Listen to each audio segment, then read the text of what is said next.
بسم اللہ الرحمن الرحیم۔ اس سے پہلے ہم سورۃ البقرہ کے 8 رکوعات کی تشریح پڑھ چکے ہیں۔ آج سے ہم شروع کریں گے سورۃ البقرہ کا رکوع نمبر 9۔ اعوذ باللہ من الشیطان الرجیم، بسم اللہ الرحمن الرحیم۔ وَإِذْ قَتَلْتُمْ نَفْسًا فَادَّارَأْتُمْ فِيهَا وَاللَّهُ مُخْرِجٌ مَا كُنْتُمْ تَكْتُمُونَ فَقُلْنَا اضْرِبُوهُ بِبَعْضِهَا كَذَلِكَ يُحْيِي اللَّهُ الْمَوْتَى وَيُرِيكُمْ آيَاتِهِ لَعَلَّكُمْ تَعْقِلُونَ۔ صدق اللہ العظیم۔ رکوع نمبر 9 کی ان پہلی 2 آیات کے اندر جو سورۃ البقرہ کی آیت نمبر 72 اور 73 بنتی ہے، اس میں اسی پچھلے واقعے کی طرف اشارہ ہے جو ہم نے رکوع نمبر 8 کے آخر میں پڑھا۔ رکوع نمبر 8 کے آخر میں واقعہ ذبح بقرہ بیان ہوا، گائے کو ذبح کرنے والا واقعہ۔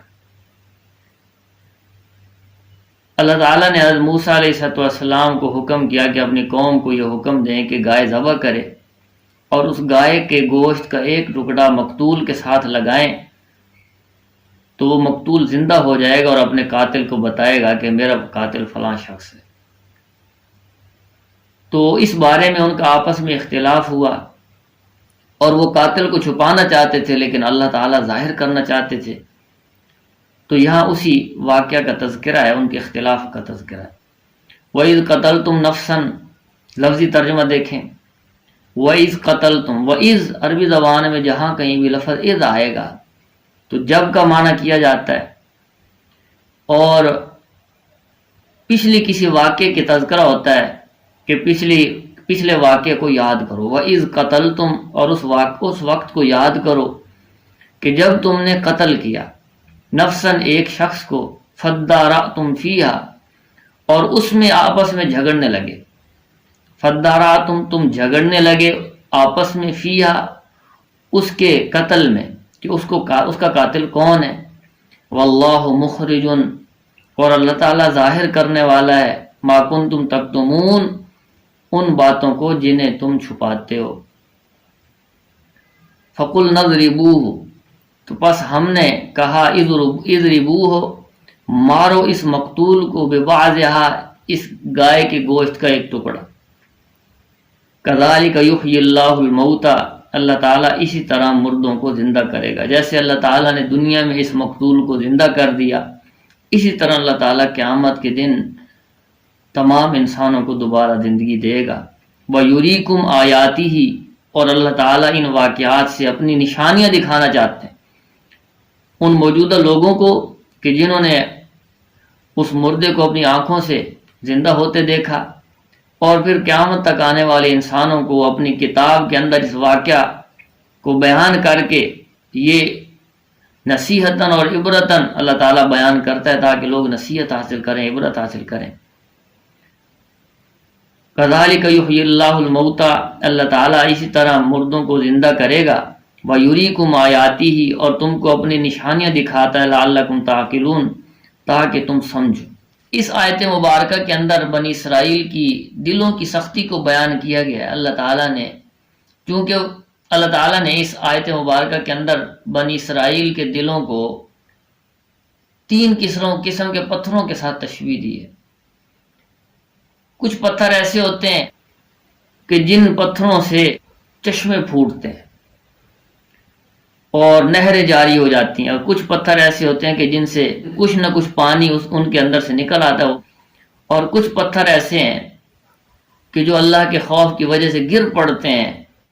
تو اللہ تعالیٰ بیان فرما رہے ہیں، بنی اسرائیل کو کہہ رہے ہیں کہ تمہارے دلوں کی سختی اتنی زیادہ ہے کہ اللہ تعالیٰ کی قدرت، اللہ کی نشانیاں، اللہ کے نبی کے معجزات دیکھنے کے باوجود ان بنی اسرائیل پر اللہ کا خوف طاری نہیں ہوتا، اللہ کی ذات سے ڈرتے نہیں ہیں، نہیں اپنی نجات اور فلاح کی طرف ان کا رجحان ہوتا ہے، اور نہ یہ دوسروں کو کوئی فائدہ پہنچانے کی کوشش کرتے ہیں۔ تو ان آیات مبارکہ کے اندر بنی اسرائیل کے دلوں کی سختی بیان کی گئی۔ تو ان آیات کا لفظی ترجمہ اصد قلوبکم، پھر اس کے بعد تمہارے دل سخت ہو گئے، من بعد ذالک، اس کے بعد، فہی کالحجارۃ، تو تمہارے دل پتھروں کی مانند ہیں، او اشد قسوہ، یا ان پتھروں سے بھی زیادہ سخت ہیں۔ وَإِنَّ مِنَ الْحِجَارَةِ، اور بے شک ان پتھروں میں سے کچھ ایسے ہیں لما یتفجر منہ الانہار کہ ان میں سے نہریں جاری ہوتی ہیں، تو یہ پتھروں کی ایک قسم ہو گئی۔ وَإِنَّ مِنْهَا شَقَّقُ، اور کچھ ایسے ہیں، اور یقیناً ان پتھروں میں سے کچھ ایسے ہیں یشقق جو پھٹ جاتے ہیں، فَيَخْرُجُ مِنْهُ الْمَاءُ، اور پس ان میں سے پانی نکل آتا ہے۔ وَإِنَّ مِنْهَا، اور یقیناً ان میں سے کچھ ایسے ہیں مِنْ خَشْيَةِ اللَّهِ، کہ جو گر پڑتے ہیں اللہ کے خوف سے۔ تو پتھر بھی اللہ سے ڈرتے ہیں، کچھ اللہ کے خوف کی وجہ سے گر پڑتے ہیں، کچھ اللہ کے خوف کی وجہ سے پھٹ جاتے ہیں اور ان میں سے کچھ پانی نکل آتا ہے، اور کچھ ایسے ہیں جن میں سے چشمے جاری ہو جاتے ہیں۔ وَمَا اللَّهُ بِغَافِلٍ عَمَّا تَعْمَلُونَ، اور اللہ تمہارے عملوں سے بے خبر نہیں ہے، اللہ تعالیٰ دیکھ رہا ہے، ہر عمل سے باخبر ہے، کسی چیز سے اللہ تعالیٰ غافل نہیں ہے۔ تو تمام انسانوں کو یہ درس دیا جا رہا ہے، یہ نصیحت کی جا رہی ہے کہ اللہ کے خوف کو اپنائیں، اپنے دلوں کو نرم کریں۔ اللہ کی قدرت کی نشانیاں جو دنیا کے اندر پھیلی ہوئی ہیں، کائنات کے اندر پھیلی ہوئی ہیں، اور آسمانی کتابوں کی شکل میں اللہ تعالیٰ نے رہنمائی فرمائی ہے، ان سے عبرت حاصل کریں اور اللہ تعالیٰ کے احکامات کی پابندی کریں، اللہ کی نافرمانی سے بچیں۔ تو بنی اسرائیل کیونکہ نافرمانی کرتے تھے، نبی کے احکامات کی خلاف ورزی کرتے تھے، تو اللہ تعالیٰ کہہ رہے ہیں کہ میری اتنی نشانیاں دیکھنے کے باوجود کہ نبی موجود ہیں، نبی کے معجزات اپنی آنکھوں سے دیکھ رہے ہیں، فرعون ان کے سامنے سمندر میں غرق ہوا، 40 سال تک اللہ نے ان کو من و سلوہ کھلایا، اور بادلوں نے ان کے اوپر سائے کیے، لیکن اس کے باوجود اتنے دل سخت ہو چکے ہیں کہ اللہ کے حکم ماننے کے لیے تیار نہیں ہے۔ تو جب بھی اللہ کا کوئی حکم آتا تھا تو اس میں ٹال مٹول کرتے تھے، جیسے کہ اس گائے کے واقعے کے اندر انہوں نے گائے ذبح کرنے کے حکم کے اندر ٹال مٹول کی اور اس کو ٹالا۔ اس کے بعد اگلی آیت نمبر 75 ہے۔ اس آیت مبارکہ کے اندر نبی کریم صلی اللہ علیہ وسلم کو ایک تسلی دی گئی ہے۔ حضور اکرم صلی اللہ علیہ وسلم اپنی امت کے لیے انتہائی شفیق اور مہربان ہے۔ آپ علیہ السلام کی یہ خواہش تھی کہ میرا ہر امتی جہنم کی آگ سے بچ کے جنت میں چلے جائے، تو تمام لوگ ایمان لے آئے۔ اس کے لیے اللہ کے نبی فکر مند تھے، اللہ کے نبی غمگین رہتے تھے، افسردہ رہتے تھے، اور آپ علیہ السلام ساری رات امت کے لیے دعائیں مانگتے۔ تو مدینہ منورہ ہجرت کرنے کے بعد چونکہ یہود سے واسطہ تھا، تو رسول اللہ صلی اللہ علیہ وسلم ان یہود کے بارے میں بھی فکر مند تھے۔ ایک حدیث مبارکہ میں آتا ہے کہ اللہ کے نبی نے ایک جنازے کو دیکھا، یہودی کا جنازہ جا رہا ہے، رسول اللہ صلی اللہ علیہ وسلم رونے لگے۔ صحابہ کرام نے عرض کیا کہ یا رسول اللہ، یہ تو یہودی کا جنازہ ہے، کسی مسلمان کا جنازہ نہیں ہے۔ تو آپ علیہ السلام نے فرمایا کہ میرا امتی تو ہے۔ تو آپ علیہ السلام امت کے غم میں نڈھال تھے، اور آپ علیہ السلام ہمیشہ اس فکر میں رہتے تھے کہ کیسے میرا ایک امتی جہنم کی آگ سے بچ کے جنت میں چلا جائے۔ تو آپ علیہ السلام ان یہود کے بارے میں بھی پریشان تھے، فکر مند تھے۔ تو اکثر ایمان نہیں لائے، کچھ یہود میں سے لوگ ہیں جو ایمان لائے ہیں، جیسے عبداللہ بن سلام رضی اللہ تعالیٰ عنہ، اور بھی کچھ صحابہ ہیں جو پہلے اہل کتاب یہود میں سے تھے اور اللہ تعالیٰ نے ان کو ایمان کی دولت نصیب فرمائی، لیکن اکثر نے مخالفت کی۔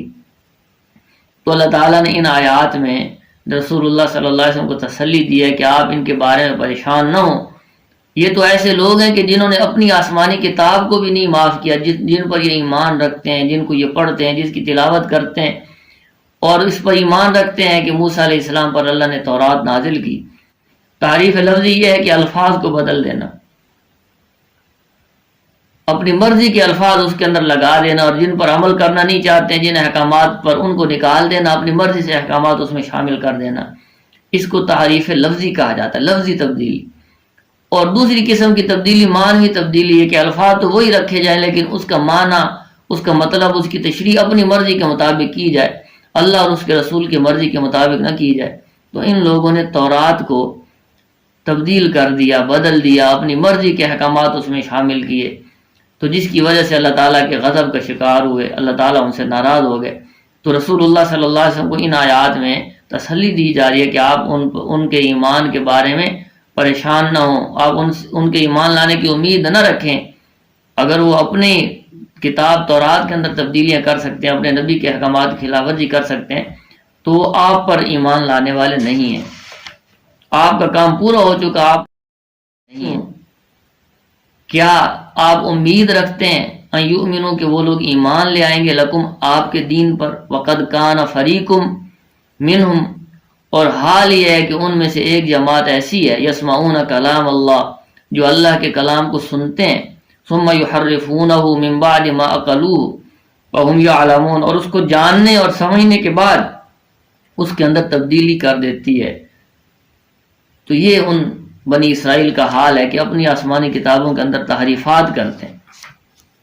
اس کے بعد اگلی آیت نمبر 76 اور 77 ہے وَإِذَا لَقُوا الَّذِينَ آمَنُوا، اس کے اندر یہود کی منافقت کو بیان کیا گیا ہے۔ یہود میں سے کچھ لوگ ایسے تھے جنہوں نے اپنے آپ کو مسلمان ظاہر کیا، لیکن حقیقت میں دلی طور پر وہ مسلمان نہیں تھے، منافقانہ روش اختیار کی۔ جب مسلمانوں کے ساتھ ہوتے تو مسلمانوں کو کہتے کہ ہم تو تمہارے ساتھ ہیں، اور اپنی محبت کے اظہار کے لیے اپنی آسمانی کتابوں میں جو انہوں نے رسول اللہ صلی اللہ علیہ وسلم کے بارے میں نشانیاں پڑھی تھیں اور قرآن کی حقانیت کو پڑھا تھا، اسلام کی حقانیت کو، سچائی کو پڑھا تھا، تو مسلمانوں کے درمیان بیٹھ کے وہ ساری باتیں بیان کر دیتے، اور جب وہ اپنے سرداروں کے پاس واپس جاتے، اپنے کافروں کے پاس، یہودیوں کے پاس واپس جاتے، تو وہ سردار کہتے کہ تم مسلمانوں کے سامنے یہ نشانیاں کیوں بیان کرتے ہو؟ کل قیامت کے دن وہ تمہارے اوپر الزام لگائیں گے۔ وَإِذَا لَقُوا الَّذِينَ آمَنُوا اور یہ لوگ جب مومنوں سے ملتے ہیں، قالوا تو وہ کہتے ہیں آمنا کہ ہم ایمان لے آئے، وَإِذَا خَلَا بَعْضُهُمْ إِلَىٰ بَعْضٍ اور جس وقت آپس میں ایک دوسرے سے ملتے ہیں، قالوا تو وہ کہتے ہیں أَتُحَدِّثُونَهُمْ کہ وہ سردار کہتے ہیں کہ کیا تم ان مسلمانوں سے وہ باتیں کہتے ہو بما فتح اللہ علیکم جو اللہ نے تمہیں ظاہر کی ہیں، یعنی تمہیں سکھائی ہیں تورات کے اندر، لیحاجوکم تاکہ وہ لوگ جھگڑیں تم سے، بھی اس کے ذریعے، ان باتوں کے ذریعے، ان پیشین گوئیوں کے ذریعے جو آسمانی کتابوں میں آئی ہیں، عند ربکم تمہارے رب کے ہاں، تمہارے پروردگار کے ہاں، افلا تعقلون کیا تم نہیں سمجھتے، اولا یعلمون ان اللہ یعلم کیا وہ یہ نہیں جانتے کہ اللہ تعالیٰ جاننے والا ہے، بے شک اللہ تعالیٰ جانتا ہے ما یسرون ان تمام باتوں کو جن کو یہ چھپاتے ہیں، وما یعلنون اور ان سب باتوں کو جن کو وہ ظاہر کرتے ہیں۔